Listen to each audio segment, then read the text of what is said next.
Hello, my name is Max. This is No Code Nerd. Today we're talking about Drift.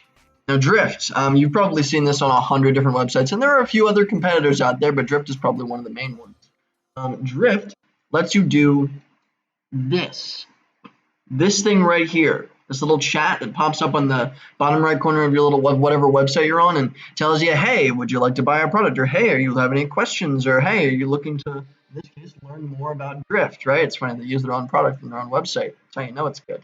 But as you can see, you embed this on your website. You embed Drift on your website, and it lets you track everything and create little conversations direct with your customer, either via a chatbot or via a sales rep that you have, right? Or via you, if you just want to be the touch points, right? If you're a small business. So you get to actually communicate with users on your website or websites, however many websites you want.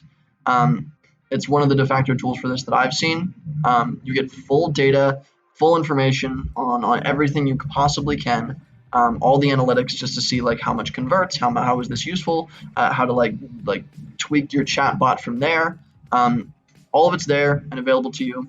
And now you can communicate with people on your website instead of just having it as a static page, which is just super, super powerful. So awesome.